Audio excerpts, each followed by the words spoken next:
necessary, is what you're saying. Well, it greatly helps. Oh, yes. About 95% necessary, it sounds like. I mean, if you're just doing it by yourself and you don't mind the 8-second delay for 8 to 16-second delay between it all clearing up, then you don't have to have it. But I'm telling you, it's real quick, it's annoying.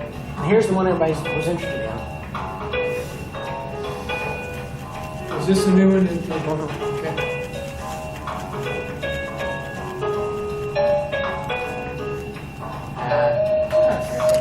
This sounds chip. It's a half-inch. Half inch.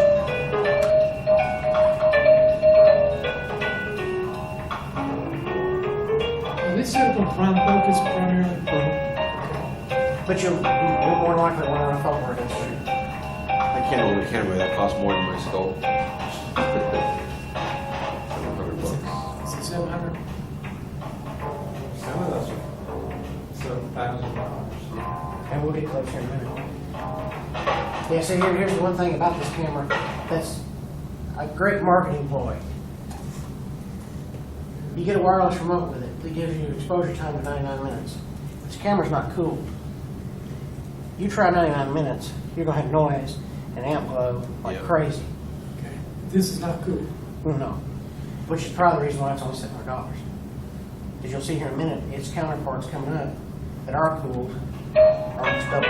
We have to shoot a lot of dark frames. If it's not cool.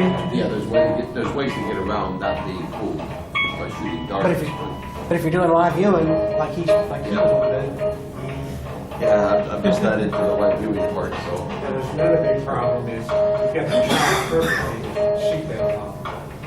You have a periodic error in your mount. You'll If have you have a God camera, That would to take and still you got stated all the time. Oh, there's another good feature. The one thing this camera does have, that the security camera doesn't have, a lot of other cameras don't have, is the manual gain control. A lot of them, they use auto gain control, which is great to a point. What's But that? when you get on dim objects and it doesn't know, the camera's not designed for one thing, but it doesn't know that this galaxy needs to be, even though it's dim, it needs to still be brighter than the background. It's bright, dim, because it's trying to figure it out. But you go manual and you tweak it with the control, you take all that guessing that the camera has to do away from it. So, that's one good feature about it. But then again, manual gain control.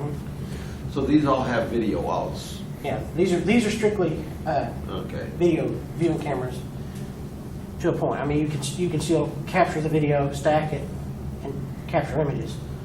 But And you where do you stack that up? Computer? Yeah, I understand that. You could use any camera as a video, real life video, but then you have to have a laptop to show it, because it doesn't have the Composite out. composite video. Like I said, if I was going for a low-end camera and I wouldn't worry about the cooling, that would be their low-end camera I would get. Now these next three cameras, they're a lot alike, so I just lumped them all into. See, like you got I lumped them all in one group here. Would you save your money to buy a camera that is self-cooling? Definitely. I mean, that would be better. Yeah. Oh yes. Because you start off, especially if you're going to do it for live viewing, you get rid of a lot of the noise. I mean, you start, because like even my camera, where it's getting older, I'm getting noise in it. Now see, okay, you see right here, you got, the cameras, they're all, see, I think the biggest difference is they're all half-inch, they're all X2 HADs, which is a Sony chip, which is their most sensitive chip today. They're all come with a Class 1 scientific grade sensor, which at first I thought that was a marketing ploy, which surprised me that that's actually a big selling point for a lot of extra. Now, these are more expensive cameras you're talking Yeah, about. this is their mid-range camera. Mid-range. Yeah, How much is Mid-range, that? how much is mid-range? It's It's, mid-range. 1,200 to 1,500.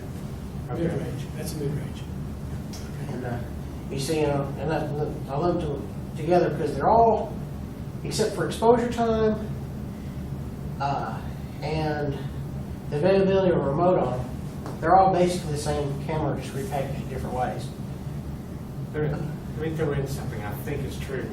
Probably if you went back 2 years ago, you'd find basically the same camera, but they'd be in the high range, Oh, yes. $7,000. Oh, yes. So by waiting 2 years, it went from maybe $5,000 or $6,000 down to $1,200 to $1,500. So is it technology advances? Well, especially with these sensors here, when Sony first come out with that XU sensor line, they had trouble with, it shows just how sensitive these scientific grade sensors are.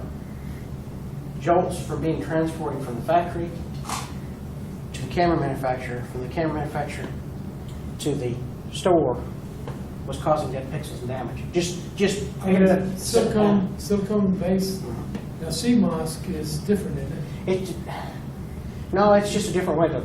but it's not silicone based though. Yeah, yes. So it is? Yeah, you're thinking CCD versus CMOS. Right. CCD uses, it's still silicone, but it uses capacitors. Yeah, charge a couple. Yeah, charge capacitors. Less noise. Yeah, More, more sensitive. And these are all sensitive, CCD. yeah. What kind of warranty, typically, you put that kind of money in stuff like that, how long is this stuff gonna last? He, if I remember right, all his cameras have a 3-year warranty. And what, Have a 3-year warranty. 3-year? I'll have to go back and double check, but I'm You pretty should sure. have to use it an awful lot real quickly. But, well, that's just for the warranty. I mean, Yeah, they could last a lot longer than that. Yeah, if they've got a 3-year warranty, that's pretty darn good. I mean, they're gonna last Yeah, 'cause a lot longer than that. Like, how long have you had yours? I mean, it's a cheap Yeah. camera, but you've had it it's for a been while. about a year and a half, maybe. Yeah, and it's still a real good camera. Yeah, you put yours through the paces too, all kinds of weather conditions. Yeah. I mean, I've literally taken mine off the back of the scope, turned it upside down, and have water running out of it. Yeah, you put From yours through the building. paces. Yeah, I mean, we went to Star Party, I drop it on the You're ground. tough, man, you're tough. Or the camera is. Oh, yeah. I'm not so tough. Every time it hits the ground, I go, oh, gosh.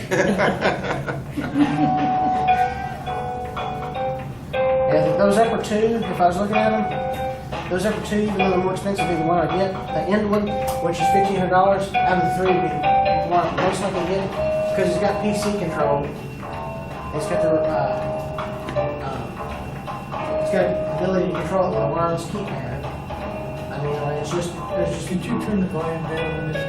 I'd rather listen to you. Sorry. My head's not so good. I like it, Lloyd, have one of your hearing aids. These must be bad. Stick my head out. There's no sound. There you go. Now we're going to their big camera now. I had to give it some fast. You must have turned it out I turned it down. It's just a loud song. too. Oh, okay. The big camera. Here comes the timpani. You gotta remember, we're here, Is so is this the top of the line? Yes, this is the best camera. What's it cost? You'll see. It's reaction, not that. I can see half the stuff on because I'm at an angle. So that's why I'm asking so many questions. Now the thing about this camera is a Hawks. What's that mean? It's big. It's gonna move your It's big. telescope off the axis a little bit.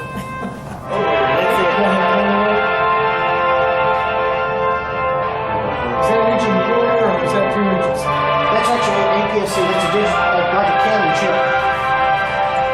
It's actually 20. Let's see. See right there, it's 25.1 millimeters wide by 17 millimeters, and you're looking at the other cameras were 7 and 8 millimeters wide. This is basically a DSLR camera that he has taken apart Oh, and redesigned into a video camera. I see. Huh. And it's a 6 megapixel chip, so it's on par with some of the older, but it's a CCD, so it's better than the older 6 camera. megapixel? You need a 5-pound weight at the other end of the scope to keep it balanced. Really, it's that heavy? No, it's not that heavy. but- It's a 2-pound camera. Yeah, 2 pounds? Yeah. just that And if you you're, always put it at the very end of the scope. There's some eyepieces on most 2 pounds, I think. Yeah. Rather than half, I guess. So is this only used for wide views or planets or what? you could use, yeah, I mean, it's geared, I wish I put some, I was hoping to get some of the photos or to show you. He gears his camera toward wide field. White field, yeah. Because all of his examples are like the North American Nebula, the Veil, the They're huge. Yeah. When you get a telescope California in your nebula. vehicles, you gotta switch your telescope around to see all of it. Really? And see, one of the things about this camera, which makes it the camera it is, it's got a Peltier cooling system in it. They can take that camera down to 45 degrees, negative 45 degrees Celsius. Wow. I mean, you're not going to have any noise. You got a chunk of ice in there. Yeah. So it's like putting it out in space.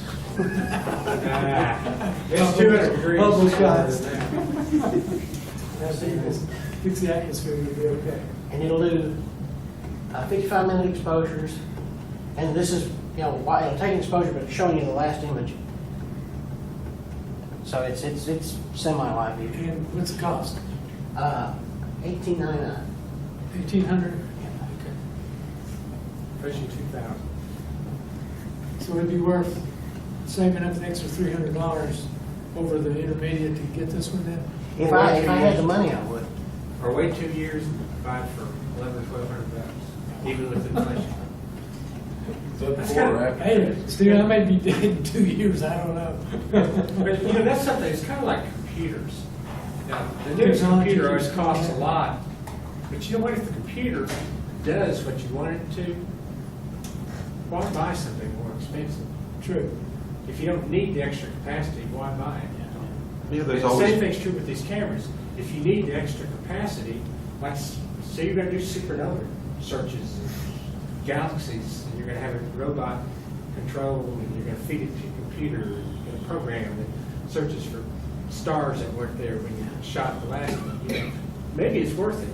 That if you just take pictures, now most of us are not, I'm not worth a tube as a photographer, but most of us take pretty nice pictures with probably the $800 or $900 camera versus the $2,000 camera, or the $500 camera versus. And you know, if you're going to begin too, you really ought to begin with a lower end camera. Yeah, it's like I started with security. Work your way up. Work your way up, but your screw ups are going to be more of a problem than. well, part of the fun too is seeing what all you can do with it. Yeah, I mean- Pushing it, you know. Because, like I said, me and Chris sat at the fort About Friday, three, yeah. the Friday night before the last club start party was supposed to happen, because we figured, you know, gonna rain as usual. And he pulled out observer's guide, and we went for tough objects. I mean, I knew it'd be hard to see in the veil. It was cloudy. We seen it. We seen that little galaxy that I had never heard of before. Through what And it was- camera? My little Samsung security camera. Now, of course, I'm running an 8-inch telescope, but I'm also running focal reduced down to f3. 6.9. No, it's just down to f3 because I've got a half focal reducer on it. Then I've got an extension tube behind that equals what they sell as the f3. Yeah, there's something too you need to remember. That if you've got extended objects like a nebula or a planet or something like that, basically what you're doing to get the size is you're taking the amount of light that you've got a certain amount of light that gets to your focal plane. Now, the bigger it is, the more you have to spread out that same amount of light. So that's why it takes, you have to have more seconds. You know, you double the size, you're gonna have to quadruple the exposure. Like a lot. Now, if you're taking pictures of stars, since they're point surfaces and they don't magnify, it doesn't matter what your focal ratio is. In a star cloud, it wouldn't make any difference, Star cloud, as long as you don't have, if you're just taking pictures of stars, as long as there's no dust. you know, nothing of any that will actually magnify up, it doesn't matter. They'll take, an F-15 will work just as well as an F-3. If you got nebulas in there, it makes a heck of a difference. So if you're just beginning, up to what point are you getting into overkill and spending? In the beginning, I would start off with, like I did. I would start off with one of the really inexpensive security cameras. Yeah, his was on what, $79? Yeah, and just learn that, because what you learn from there is going to transfer over to these more expensive cameras. And he's done a lot with that camera. I mean, I a mean, lot. matter of I've fact, seen some of it. Yeah. There's another thing, if you drop it out in the concrete and it breaks, you're only on $59. It's a good way to make, it's a cheap way to learn a good lesson. I tell you something else too. You don't need to be carrying optics over concrete or use it or just do that. Yeah. You'll see a 25-inch mirror hit the concrete. I've heard you tell that story. I had an 80mm FO field of view eyepiece that I dropped in the garage cleaning it. Yeah, that hurts. I really like the eyepiece. Mason, here's what I'm talking about. You gotta realize that the universe, it's a 2-pound camera. So if like on mine, I've got a CG5 now, and 35-pound visual weight is maximum. That's optimistic. So I try to stay under 15. Well, with my 80mm scope and my guide camera, which is my security camera now, that's 12 pounds. I slide that in the back of my 80mm scope, I'm right at my max visual. Because you want to stay around 50% of max rating. 75 with guiding, you're still pushing it. But 50% unguided, What about the long refractor, about the longer one on that for a little bit of rim? you'd have you'd forget it. I've seen a June bug hit my scope when I was trying to do video. Something you need to remember about those old Acromats is you can get pretty good color correction on them, but the thing about it is you have to have a long focal ratio because the error Is that the right? percentage gets smaller as the focal length goes up. And they use Apochromatic glass that I'll go ahead and I'll post that on YouTube. I'll go over again. Okay. I would like to be able to read that. Well, Betty did a great job on that. A lot of Yeah. research. Yeah. Thank you. I'd like to talk more about that. But, I remember being out at Lock 4, we did the star parties out there, and a guy had a Nagler eyepiece that was $600. Same focal length as the one that I had paid $150 for. And I looked through it, and I'll be honest, I could tell a difference. But I couldn't justify the difference of $450. You know, it definitely had better details than my eyepiece, my $150 eyepiece, but it wasn't $450 worth of better detail. I You tell you know? what, there's a guy, what was his name? He used to sell eyepieces in Mecca, and they were Here. Ben, and I had one I paid like $30. Is that Dr. He was in New Jersey. Okay, it's fine. He bought a lot of old. I know exactly who you're talking about. I think I got one of his eyepieces. Well, I got one, it's a really good eyepiece. And I took it, I was using a 33-inch telescope, and I said, you know, I asked, you mind if I try my eyepiece in it? He said, no. I'd actually help him with his telescope up the night before. He actually later on,